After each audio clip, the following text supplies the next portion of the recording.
Kia ora, Assalamu alaikum, apa khabar, nihama, and wanakam.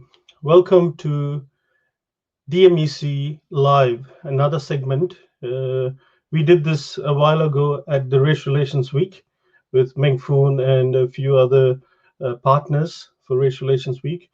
But now again, we are here for another session, this time with the Dunedin Myanmar community members, those who are affected and struggling with some of the events that's happening due to the coup in Myanmar. So we are going to support the Dunedin Myanmar community to raise awareness of their activities and a major event that they're organizing next Thursday. It's a big concert, for a small community like the Dunedin Myanmar community to organize a massive big event is a huge deal. So today we have 3 members from the Myanmar community, and they're going to tell us about themselves and the Myanmar community and what they are doing now. So let's start introducing them one by one. It is our pleasure to have Sudali. Hi, Sudali. How are you? Hi, Lex. I'm good, thank you. How are you? I'm very good. Sudali, let's start with a brief introduction of yourself. Please tell our viewers who you are and how long you've been in New Zealand. Yeah, sure. So my name is Sudali Than. I am 25 years old. I've been in New Zealand for about 21 years now. So I grew up here in New Zealand. So I've been in New Zealand since the age of 4, and I am now 25, so about 21 years. And I came here to New Zealand as a refugee back in 2001. Yeah, so that's pretty much me in a nutshell. I am also a mother of 3, and I'm a second year at University of Otago studying law and international business. Okay, wonderful. Thank you, Sudali. Thank you. Okay, next up we've got Thor. Hi, Thor. How are you? Hello, Lex. How are you? I'm good, thank you. Okay, did I spell your name right? Thor? Yes, that's correct. Excellent. Okay. Thor, why don't you give just a brief introduction about yourself, please? Sure. Well, my name is Thor. I arrived to New Zealand about 3.5 years ago. So, well, I migrated. I was working in Singapore, and my wife got a job, and so we migrated here. So I have a 1 wee boy, 7 years old. So we are living here in Dunedin, happily, enjoying it. And yeah, until the coup happens, and we just can't be watching. We thought that we need to do something, so we are starting with these activities. And thank you for your support. Excellent. Thank you, Thor. Thank you for that introduction. So we are going to bring, last but not least, Sumaya to our group. Hi, Sumaya. How are you? Hi, how are you? Good, thanks. So my name's Samaya. I came down here when I was 3, so about the same time as Sudali. And my parents came here to give us a better life. And yeah, I'm a second year nursing student, and I'm one of the 3 fundraise organizers organizing this concert. So yeah, thanks for your support. Wonderful. Thank you for that, Sudali, Thor, and Sumaya. Let me kick off my first question. How big and how united is the Myanmar community in Dunedin? Our community in Dunedin, we're probably one of the smallest communities in New Zealand. We make up, I think, it's only about 7 to 8 families that actually reside in Dunedin. And then the rest are made up of students who've come from other parts of New Zealand. So our community will have I think about 20, give or take, of us all together, and that's including like little children and students, as well as the families that actually reside here in Dunedin. Okay, wonderful. Oh, thank you very much. So the next one is Thor. What preparations, how is the coup in Myanmar has come about? Just give us a brief summary for those of us who don't know about the coup. Sure. Well, Myanmar has always been under the dictatorship since 1962. So just a very brief background is that so Myanmar is a country of 54 million people, got independence from British in 1948, and ran as a democratic and rich country until 1962, where the first coup happens.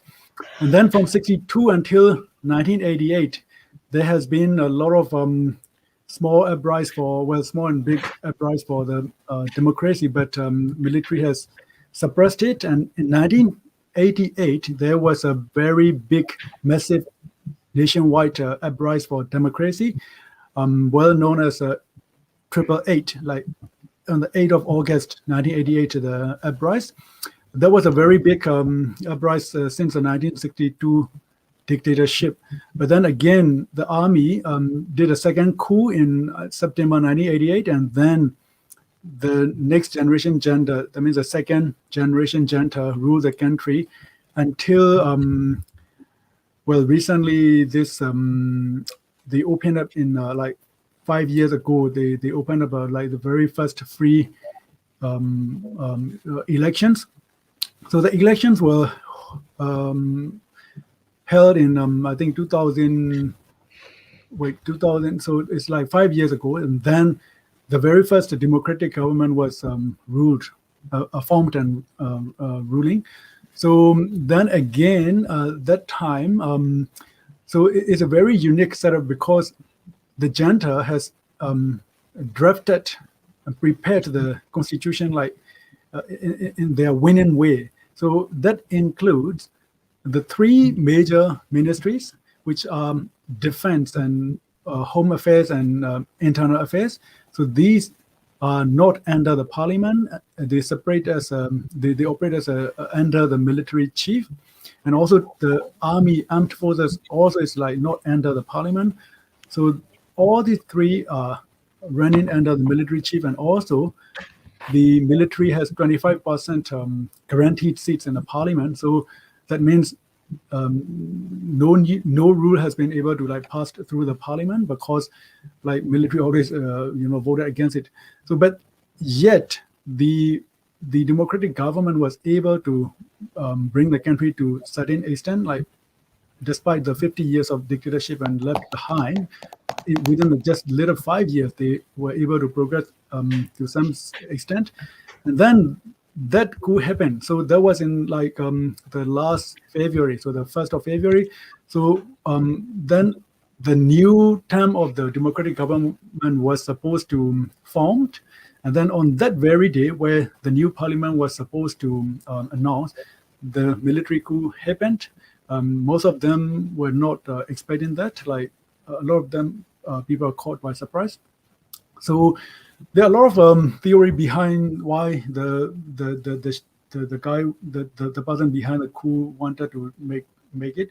So one of the theory is that he is also like wanted by his atrocities he did for the Rohingya in 2007.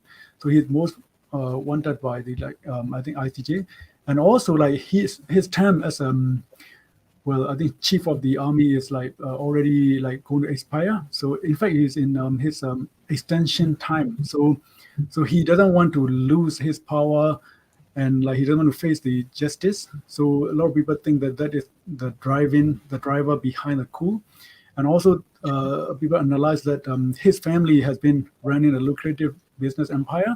If he were to step down, he wouldn't be able to control his business privileges as he has been doing for like over years.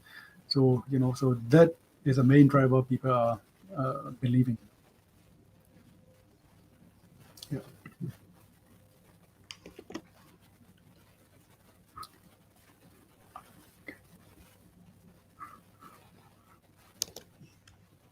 Can you guys hear me now? Yes. Yeah. No, Yeah. thanks. Thank you for that brief summary and bringing everybody up, up to date on the history of what's been happening in Myanmar. So it looks like you've had a couple of coups in Myanmar, and it just goes in and out of trouble. You That's haven't correct. had That's correct. This is the third one, as far as I it's the know. third one, yes, and can I get an opinion from Sumaya or Sudali, with our youth generation, how most of your life you would have had to be inside that coup period, one of the coups, and how do you guys feel about the situation? Being since you were born, you have had to be under the military sort of governance, right? And how do you guys feel about that? Looking at all the other countries like New Zealand, how do you guys feel about that? I think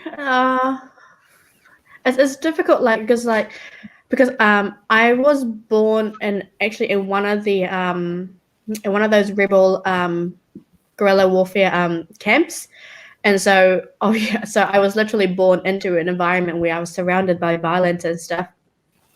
But because I came to New Zealand at the age of 4, I don't have a lot of memory in regards to all the actual violence. I do have like a memory of maybe it's like a built-in like a defense mechanism when I was younger, but I didn't realize that until I got older. Like when I first started school in New Zealand, I think the first few years when I attended school, I was like fine for at the start, and then when I heard the bell, I would panic, and then I would like hide under like tables and chairs, and I never understood why. When I was younger, and until I looking back as an adult, and I think, oh wow, there's like must have been like some kind of defense mechanism for myself to react from hearing something like a school bell. Yeah. Sorry. It's okay. Take your time. Take your time. Yeah, I don't have much memory as well, but like we do go back quite frequently, and I think with the coup going on, we just don't know how long it's going to last, and like when we can go back to see our family. And my aunt just had a baby end of last year, so we're unable to go back and see the family and see how she's doing, and it's quite a scary time for her as well with a baby, newborn baby. So yeah, it's hard, like especially like from my point of view, growing up in that kind of environment, coming to New Zealand and experiencing that later on. You don't want other children to feel the same that you went through, and so that feeling is what's driving me or us to help however we can, even though we have no real connection to anybody back home.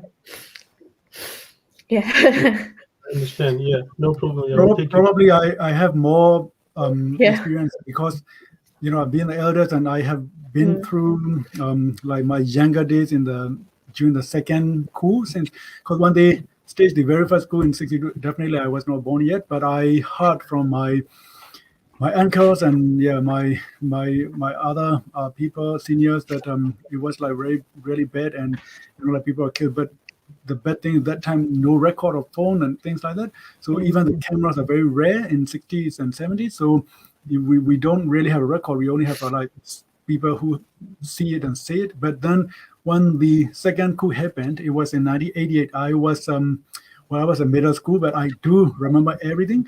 And then like we were always terrified by like soldiers who might anytime come into your house and like take away and someone for no reason, like they can do anything. And then at night we were quietly like listening to the BBC. It's just like the Second World War time, like during the Nazi occupied, like maybe France or things, like people listening to the BBC. We were listening to BBC, which is the only source of the true information, because the state media is only the propagandists. And then after they have like so-called in control with the second coup, like they killed a lot of people and jailed a lot. And then I remember that I was in the middle and high school and my university. So at school, the school people has to, always have to go and greet the generals then. And then, the very funny thing is that they wouldn't tell what time they will come to, each school. So they just want to, move around the country and look around the school and things like that. And then every school has to wait at the, say, for example, like, say they will come at 9 o'clock, then we have to be ready at 9 sharp. And then they wouldn't turn up until, like 11 or 12. Then we as a kids, as a high school student, I cannot understand why they are wasting the time, a lot of people's time. Then they say, oh, because the security reason, because if they announce that they will be at that point of time at the display, then people might assassinate them. So it's for that reason alone, they willing to sacrifice a lot of people's precious time. So I say, wow, that is very not a leader, so that kind of things, thoughts start to come into my head, and then I start to question why and what is happening. So that I slowly found out how brutal they are, and yeah, that the rest is these. The reason one is we all have the records and videos and everything. So needless to say, but that is my own personal experience. That's great. Thank you. You guys have different age groups, youth to more experience. So it's great to get your viewpoint from various parts of the history in Myanmar, right? And thank you also. Let me acknowledge the emotions that you're going through, and I know it's very difficult for some of you. So thank you. It's very brave to come on a live show and talk about the true situation, and thank you. So let's get to the event that you guys are doing. This is a mammoth undertaking. This is a big event, and I know, talking to you guys in the radio and various other instances, that you have put your heart and soul in this one, all of you. Can someone please describe what you are about to do next week on Thursday?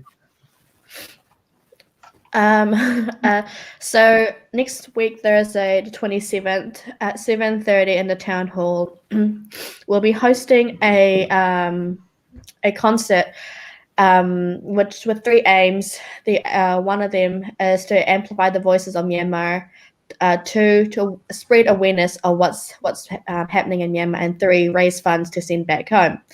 The funds that we will receive on that night will go directly through Mutual Aid Myanmar, which is a subgroup of I Support Myanmar, and they have organizations located on the borders of Thailand to Myanmar and other grassroots organizations. But however, a lot of those personal information have not been disclosed just for security reasons. And our show is a collaboration of the Burmese community from Dunedin, as well as a few others from around Dunedin, such as Auckland and Nelson, and also we have local Dunedin bands who will be performing, such as Holly Fulbrook. Oh no, Holly Fulbrook is from Dunedin. She's from Auckland, but we have Marlin's Dreaming, a local band. We also have one of the Edmund brothers who'll be performing in the pre-show. So I think they'll be in the foyer, I believe. And we've got a few other guests. We've got a guest speaker, and we've got an ethnic dance by one of our ethnic groups, which they're from the Chin State, so they're an ethnic group, and so they'll be performing one of their ethnic performances. And yeah, Maya, if you want to jump in and elaborate. We've got a few Kiwi artists in the mix as well. Marlin Dreaming, Holly Fulbrook, and we've got the David Eagleton and the Wildcards as well performing, and the Kapaka group from the Queens and Kings High School. So yeah, they're all performing, coming to support a great cause, and performing pro bono as well, which is really that's the greatest thing. That's the greatest thing, isn't it? When you guys are putting your heart and soul, and then Dunedin and all of Aotearoa comes together to give whatever they can, whatever the little bit they can. Yes, You know, exactly, definitely. and Yes. also getting a town hall for a short notice venue is a huge thing. It was a I huge thing for us. I know for a fact because Dunedin Multi-Ethnic Council is our wish list to have something in the town hall. So, but well done to you guys bringing this Thank you. together, and so many performers, so many people helping. Tell us about the volunteers, the team that has put an effort. Who's involved. Just how did this materialize? So that we have a very small team or a small group of us who's been doing a lot of the behind the scenes work, which has been mainly myself, Samaya, we have Thor and Thor's wife, Myamnar, and then we have A within our community. And then we do have our community who does help wherever they can and when they can. And then outside of our community, we have a lady called Virginia Henderson who's been doing a lot of the background and more like things that we don't really know much about, like productions and like talking to like a few other sponsors and things like that. And so yeah, it's been a great help, having those other outside communities, outside sponsors, really showing their support and contributing, as well as local communities here in Dunedin. For example, we have had my partner's family community group who's also helped by donating money for our concert as well. We've had Quakers, we've had Rotary. Who else have we got? I can't remember the top of my head, Maya. We've got Rotary Club, the Rotary Club. Yeah. And we've got the Otago University and Otago Polytech has also been contributing. Oh, yes. We've got other fundraising events coming up as well. Yes. Guys, thank you for that. Morty Anthony has asked a question to you guys. He's asking, for those who are not able to physically make it to the concert, will there be a live stream? If people would like to donate or contribute to the cause, how can we public show support? Yes. Oh, did you go, Maya? You go. So there will be a live stream. So there'll be a link sent out a couple of days prior to the event. So if you want to view that, that's another way. And we'll also post that on our Facebook event page as well. As for the people that want to contribute and can't make it on the day, we do have a Give a Little page that's been created, so you can donate through that channel as well to show I'm just putting that Give a Little page on the bottom on the banner. Yep, please go ahead. Go ahead. So Give a Little page. So if you want to go there and show your support, that'd be awesome. Yeah. Excellent. All right. No, thank you very much, Morty Anthony, for that question. Very, very good point.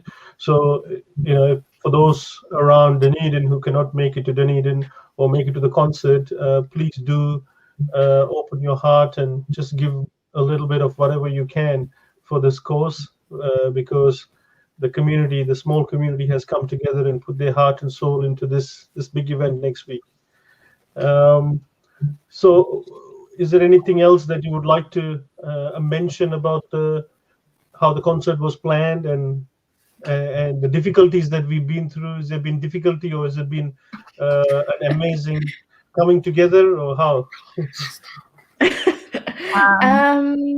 We've had some. Yeah, we've had some difficulties along the way, some tears and some tantrums and some angry words, but we've settled them. Yeah, but we've settled them all, and now we're just all like, yeah, okay, this is it. We've only got a few days left, and just doing the best, and everyone is just going along with what we need to do. Yeah, is there anything else you want to add? It's already. Sorry, go ahead, Thor. Oh no, I'm just add in like a lot of plant and plant little things to do. Like for instance, like when we make a rehearsal for the dance, and then how to get the costumes, and then fit it in the costume, like alternate the costumes, and like those little things, and then like even a host, like we are like gathering like 20 people, and then singing loud. Like, so the host we take turn to like host the practice, and then like is really thankful for their families and all this to enjoy the like the noise and like discussion and all these things. So yeah, so just want to add in what Sudali was telling, like a lot of things, in fact. Yeah. Yeah, that's wonderful. I mean, I will be surprised. I will be very much surprised that if you didn't have any glitches or emotions flying around, because it's just like a family coming together for a wedding. Yes. Yeah. Especially we walk in or study in the whole day, and then like gather in the evening where the energy levels are already dropped, and then we start to like make up and arrange and things. Yeah, yes, it's really. Yeah, no, absolutely. Yes. Sorry, Lux, I forgot to say something about the concert.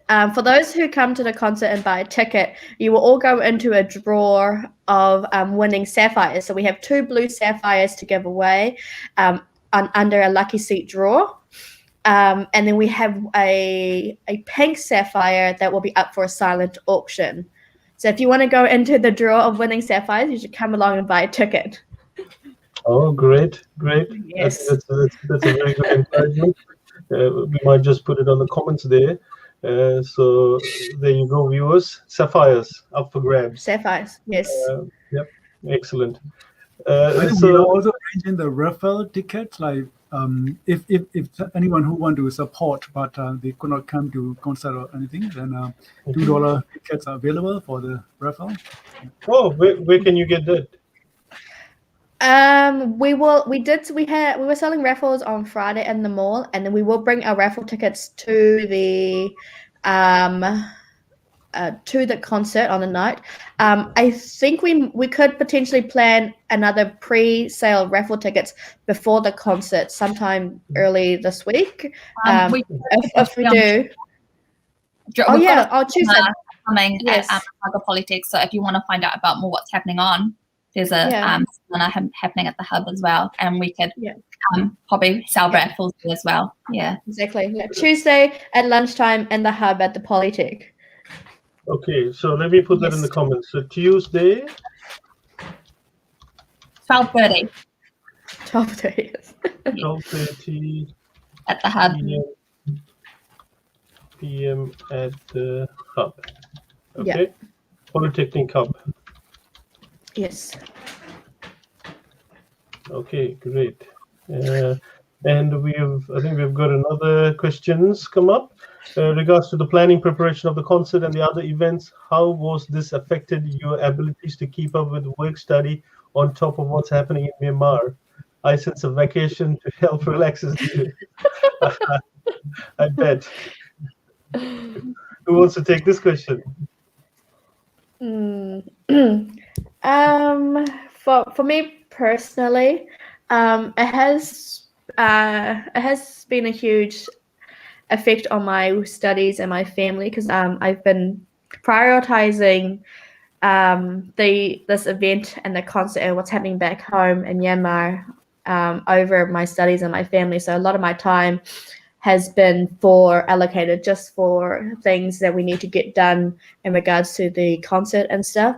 And so like I don't really see my family, my children, and like maybe an hour or two a day, because with school and then drop-offs and like dinner, and that's really it. And then otherwise every other time is like study, or not even studying. I don't even have time for that anymore. Like it's just like either meetings or attending radio interviews or going and dropping off flyers or posters or picking up things here and there. And that's just what our time has just been used up for these days. But I'm not I think it's also the same maybe for Maya, and also a little bit for Koto as well. Like, we've all been putting a lot of our time and effort into all making this come together, and so we don't really have free time for ourselves anymore or for our families a lot of the time. Yeah, we've had You're to all, skip so you're lecture. all driving in adrenaline. There's a big Yeah, adrenaline. Make sure after this is done, you just gradually come down. Otherwise, you will come crashing. Yes. Okay, excellent, guys. We have come to our half an hour mark now, but I think we have covered pretty much all the points that you wanted to Awesome. cover about the concert and how people can give if they cannot come to the concert, how they can come and connect with you at the hub on Tuesday, 12:30.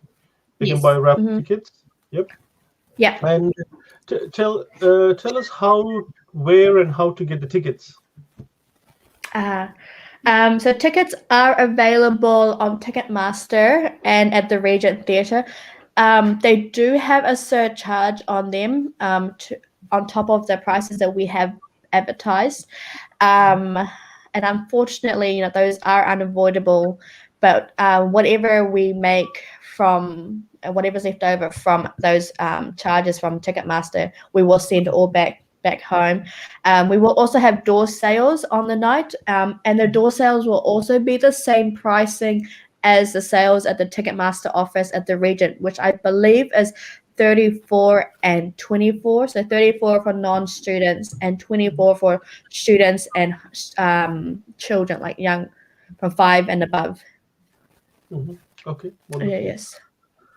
Okay, there you go. So now, at last, I will give you guys just a couple of minutes each to maybe thank whoever you want to thank, or your last words from your heart.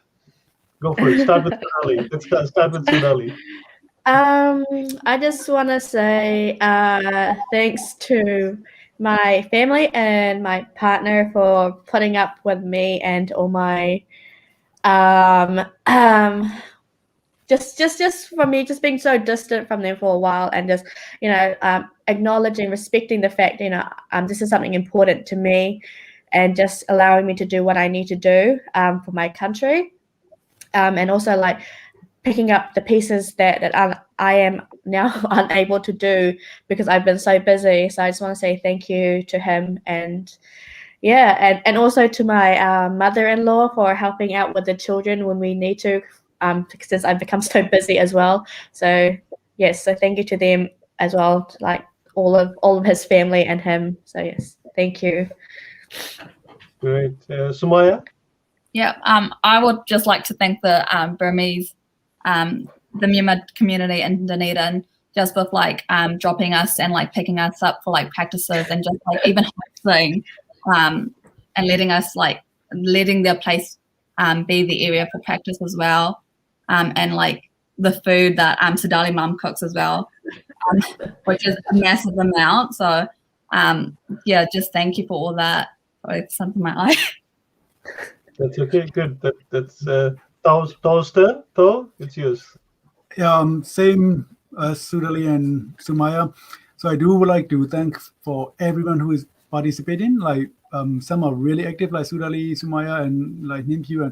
But then, in addition to that, like there are people like running from behind. Like for instance, like Sudali's mom always cooking, and and then another. Machintana, then that's what just ran into my thought, but there are a lot of other people, like running behind, like although it's not in my thought right now, sorry about it, but there are a lot of people like running. So I do would like to thank to everyone, and then also like I just would like to mention is that this is only a concert, and well we might be able to help out a bit, but the fight is not over yet, and I do would like to request the national community, if someone is listening, like to reach out and help out the people's fight for freedom and democracy. So that is the most important. So we have to win this, and we have to take out the dictatorship for our next generation. So that is the most important, and it would definitely benefit the region as well.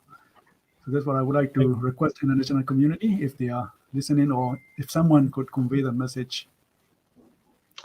That's it's very, very strong message, though.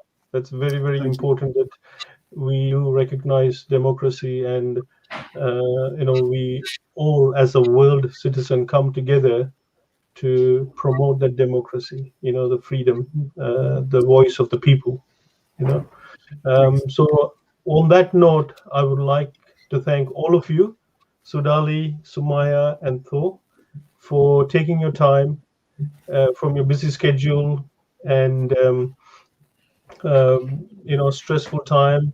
There's only a few more days to go, so thanks for coming on the show, coming live. I know it's nerve-wracking to go live, and also big thank you to all those who connected with us, listened, and sent messages of support online. And this video will be on DMEC Facebook page and YouTube channel. So all the information is there to come to the show, to donate, to buy the raffle ticket. So please come along and support, right? Yes. Yes, and thank you, Lux, for giving us this opportunity to spread our voices and the voices of people back home, and also to help promote our event that's on Thursday next week, 7:30, Town Hall. Absolutely. No, that's just a little thing that we can do for you guys trying so hard. All right. Thank you very much. Bye, everybody. Right. All the Thank best. you. Go solidarity for Myanmar. As Moti Anthony is saying, go solidarity for Myanmar, and all the best to you guys. Awesome. Thank you. Thank Bye-bye. you.